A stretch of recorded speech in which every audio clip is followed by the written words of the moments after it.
O número de pessoas infectadas pela Covid-19 tem aumentado significativamente aqui em Maringá. Como nós vimos agora há pouco, a Prefeitura soltou hoje um decreto para tentar conter aí essa disseminação do vírus.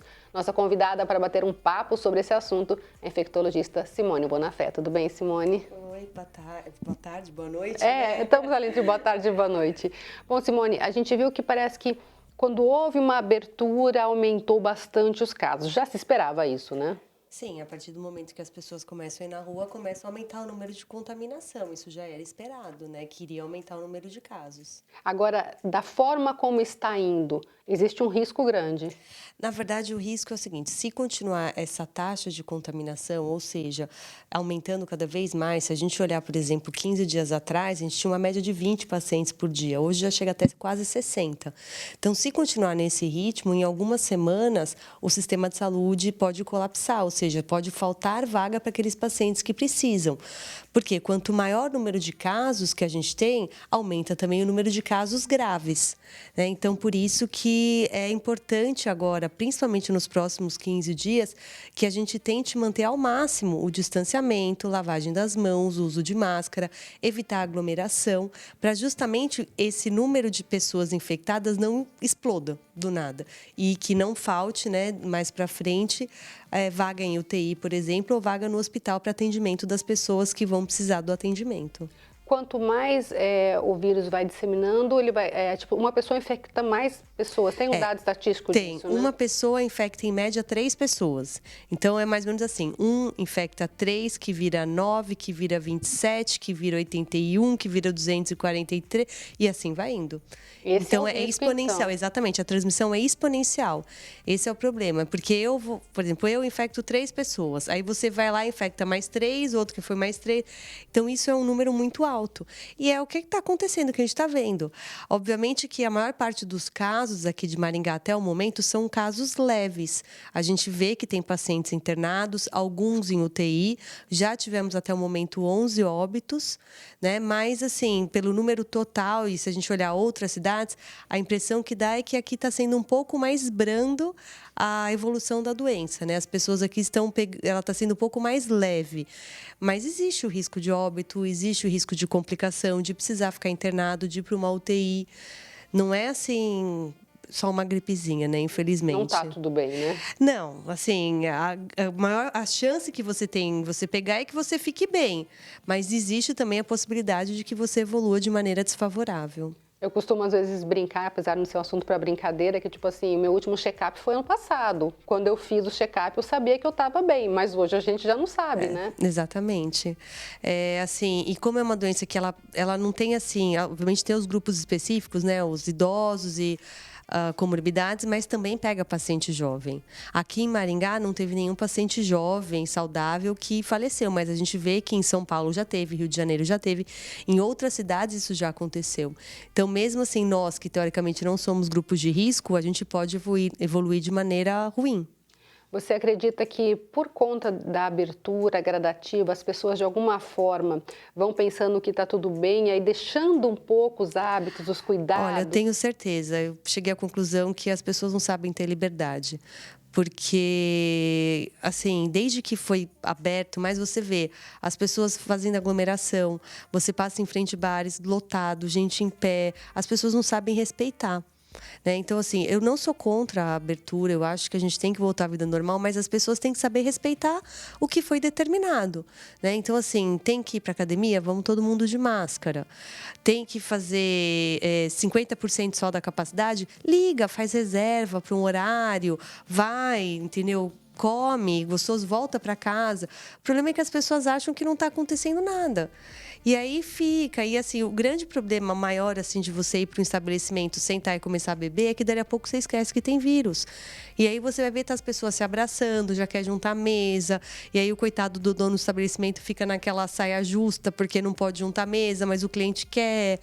Entendeu? Então, assim, a culpa de tudo isso é realmente nossa, porque a gente não está levando a sério o que os órgãos de saúde estão pedindo para a gente fazer. A gente viu agora que, inclusive, pelo novo decreto, o ônibus, transporte coletivo, as pessoas só vão poder ir sentadas, isso. Né?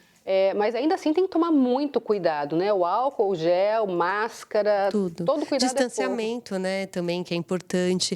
Obviamente, dentro do ônibus é mais difícil, né, você conseguir manter distanciamento, porque é tudo muito próximo. Mas como que as pessoas vão para casa se não são de ônibus?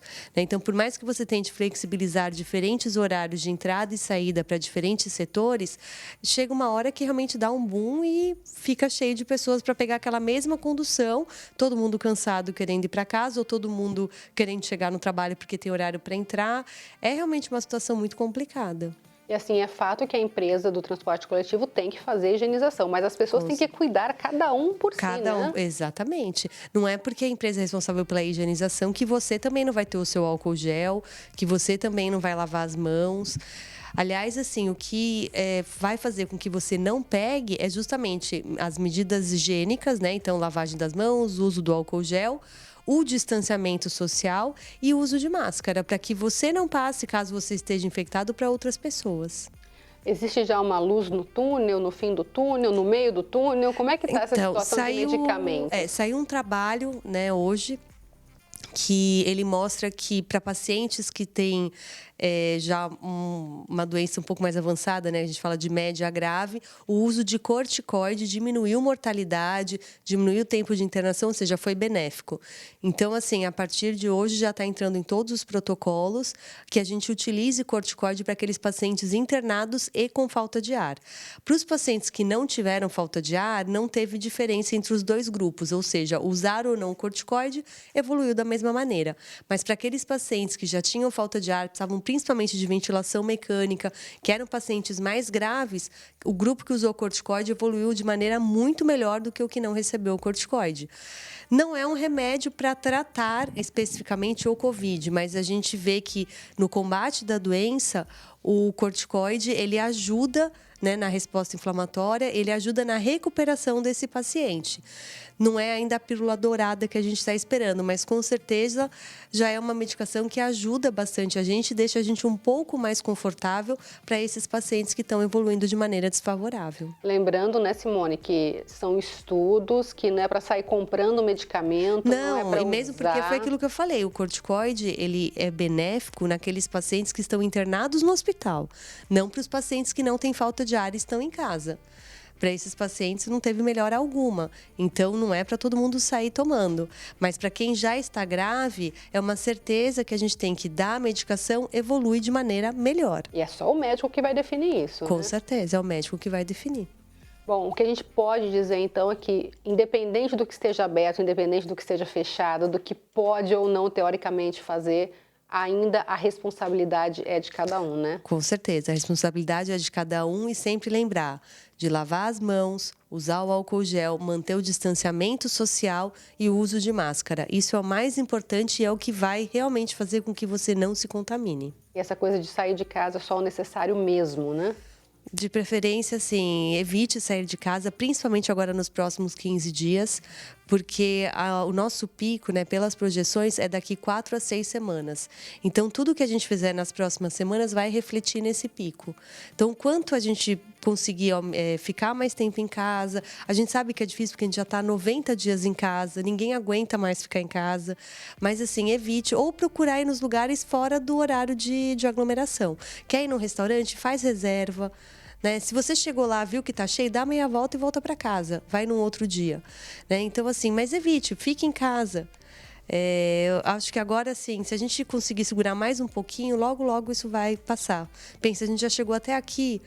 Então, assim, o cenário agora, pensa, a gente já está aqui agora, é só terminar mais um pouquinho para a gente conseguir passar por tudo isso e voltar para a vida normal. Tá certo. Muito obrigada mais uma vez, viu? Obrigada pelo convite.